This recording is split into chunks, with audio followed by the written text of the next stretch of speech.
How's it going, people? Welcome back to the channel and welcome to my 1997 Mazda MX-5 Miata Unos Roadster, whatever you want to call it. This is a British version, so it is an MX-5. And yes, it has recently been supercharged, so I wanted to give you guys a point of view drive of how it feels when I'm driving it. I have no idea how much brake horsepower it's putting out. The car that this was previously on, also an MX-5, was putting out around about 200 brake horsepower, so I'm hoping to be hitting around about that, but it hasn't been tuned or sorted out into the car yet. This is literally like my first proper road drive in it that hasn't been for the purposes of going to a track day. Before we begin, if you enjoyed this video, please do subscribe and hit the like button for the algorithm. I would really appreciate it. But without further ado, let's get into the video.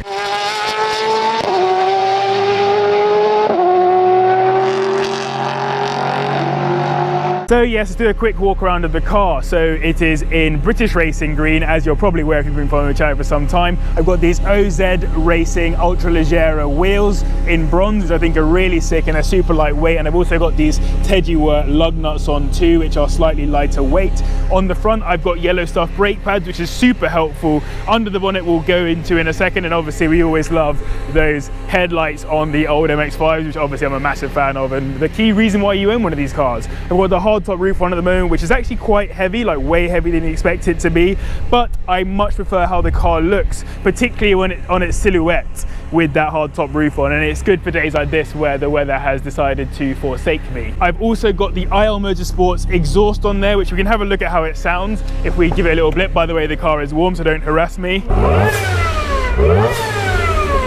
So yes, it does make a bit of a noise. Let's get under the bonnet and have a look at what's under here. So yes, in here, if you can still hear me over this racket, you will find an Eaton M45 Supercharger, which is currently not operating in a vacuum, so it's quite loud, but we will sort that out at some point with a second throttle body. You will see a drop brace going across the engine there, all the belts and stuff moving around here, and yes, I mean, it sounds insane, it sounds ridiculous. Over here, in fact, just about see there is a dump valve as well, which is just part of the whole piping of the system. And if I drop down here, you will see an intercooler under there. So yes, all piped together, all put together very kindly by my dad. Super appreciative of what he's done for the car. Let me drop this back down.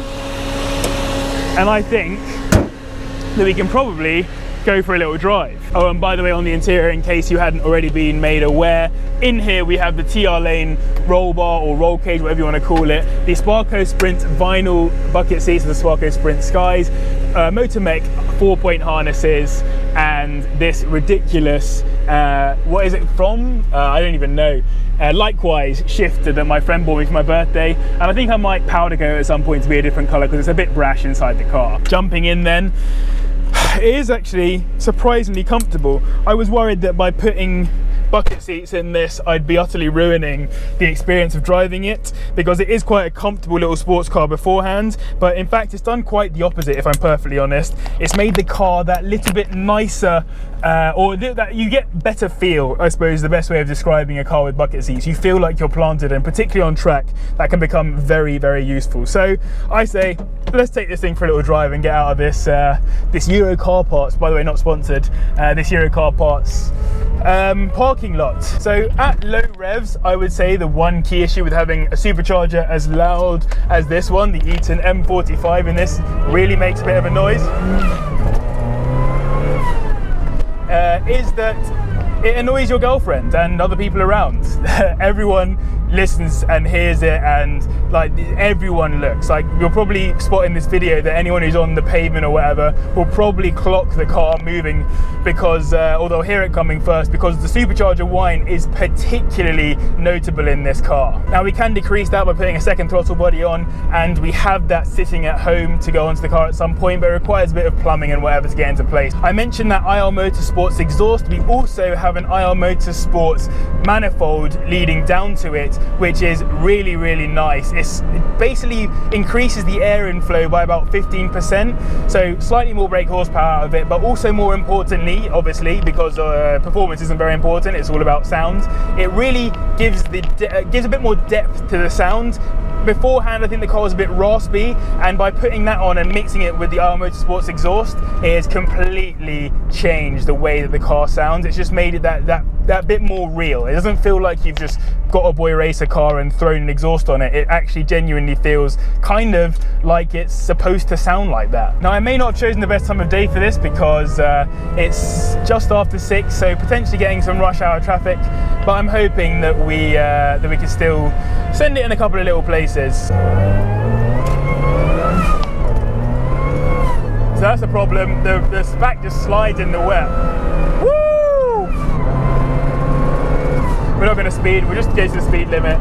But as you saw there, the car was just spinning up its rear wheels, like spinning and spinning and spinning. And yes, I've got Nankang NS2Rs on here, which I have found to be very grippy considering. But even then, just on that wet surface, they properly were sliding just then. So, but that's mostly because of the power of that supercharger. I'd be surprised if you guys can hear me properly over the sound of it. Like, it is such a loud whine in the cabin. I'm looking forward to driving it with the roof off for the first time. That'll be nice when you drive it as a convertible. I drove this car in Surrey the other day to go see my girlfriend, and genuinely people were looking at me like, what is this guy driving? And then you add on the fact that it sounds like Darth Vader with the dump valve. Listen, like that dump valve sound is mad. So a big whine into a and yeah, it's all manners of mad. Some modifications that I haven't even mentioned yet, which I'm sure if you've watched all the videos you'll know exist already, are the fact that this car has H&R anti-roll bars, it's been polybushed, it's got the VMAX extreme suspension, so the damping and the height adjustability as well. And with all of those things added to the car really felt different. If I'm perfectly honest, the biggest, I've mentioned in the title that this is a supercharged MX-5, and that will hopefully bring in a few people to watch it. But in reality, the Supercharger has changed the car a bit, but what really changed the car was all of those handling parts underneath the car. They were the bits and bobs that fully changed this car for me. And by the way, this all probably looks very boring. We're driving along some very boring roads at this point, but I'm heading over to some better roads. So just be patient with me and we'll get to some good roads.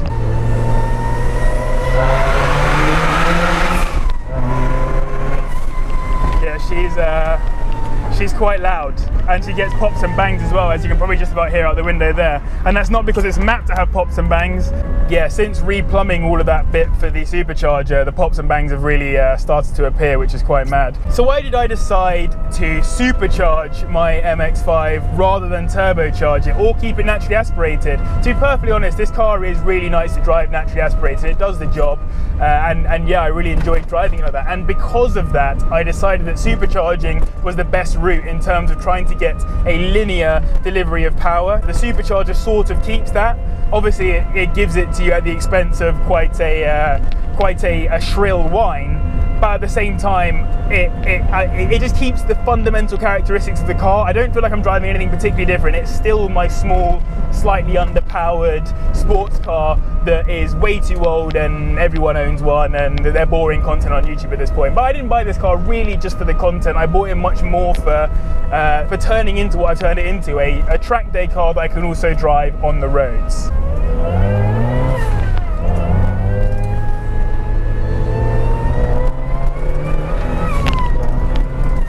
Oh, it's just such a sick car to drive on roads like this. So yeah, I can't fully send it sadly as a result of being on public roads and having to do 50 miles per hour, but genuinely the car shifts. That's all you need to know, it fully shifts. But yes, the car shifts sort of how I wanted it to. I never wanted this car to become something that was super over the top fast and you're always fighting it. I feel like when I did all the handling stuff to the car handled too well for how fast it was, and I feel like what the Supercharger has done is brought it back up to a level that is kind of in the middle, so it's about as fast as it handles, if you know what I mean. To be honest, it still probably handles slightly better, particularly with the new rubber and stuff. Like, the car just goes around corners. And the track that I went to on the very short couple of sessions I was able to do, I'm sorry, of course, I'm going to have to drop the window down for a second. Yeah, for the track day that I went and did, like, the handling was just exceptional. The first one without the Supercharger, really exceptional handling, and last time I went at the weekend, it was fast enough. You know what I mean? It was definitely fast enough. Oh my gosh, this back just slides. The back is just sliding. Whoa! I did not expect that at all, I'm not gonna lie. The back is still sliding. Oh mate, this is maybe not the right weather for a supercharged MX-5. I'm just gonna put that out there. The car is not remaining. What is this guy doing? Yeah, today is maybe not the day for a supercharged MX-5. The back wheels are just going left and right. Hopefully you can catch that on camera. The car's just swirling underneath me.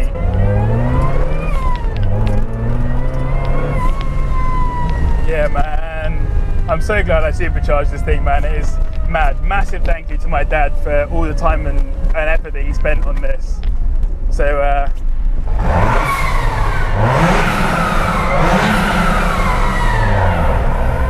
yeah, it's a loud boy. It's very much a loud boy. It's gruff. I think it's perfect, to be perfectly honest. I'm a big fan.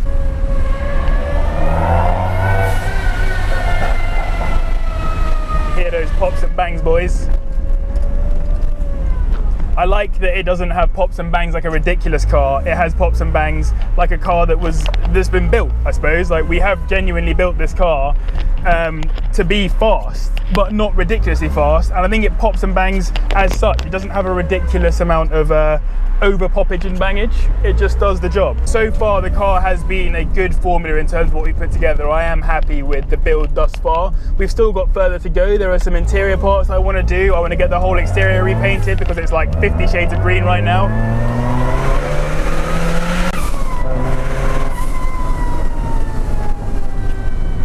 Mate, this thing is so much fun. Let's go and do one more fast bit of road, and then I think I will end the video there.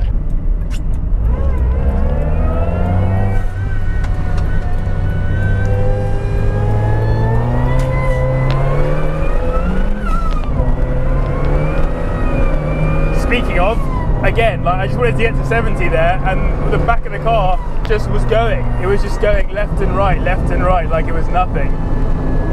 Whew. Yeah, to be honest, I'm actually quite glad that the car was banned from the track day that we went to, simply because if it hadn't have been and it had started raining, which it did later on in the day, it would have been a nightmare around there. Like, the throttle would have just been a no-go. Definitely not the right day for this. I'll do another point of view drive one day with the roof off in the sun, and that'll be good. Oh my gosh, he's just gone through on a red. That was carnage, mate. You need to chill. Back wheels still spinning. Got a clip shift up early. Yeah, 40 miles per hour already. It's not really, can't really do anything. But yeah, this is my supercharged MX-5. I hope you've enjoyed this video. I hope that you've learned something about maybe your MX-5 build or what your plans are to do with your car. Oh, getting absolutely smoked by this JCB right now. But yeah, I mean, I love it to bits. I'm so happy with the build so far. A massive thank you to my dad for all of his help in building this and making my dream a reality in this car. Plenty more videos to come on it because obviously there's a lot more to do on this build. I want the car to be right, I want the car to be perfect, and I owe it to you guys, I suppose. All of those of you that have stuck by the channel and been a big fan of the old modded Miata madness. I owe it to you guys to get this car fully done. Plenty more to do, nothing's gonna stop. More point of view drive videos, more modifications, let's get it. Massive thanks to the patrons, thanks to you guys. Remember to like, comment, subscribe, all that great stuff, but thank you very much for watching, and I'll see you in the next one. Listen.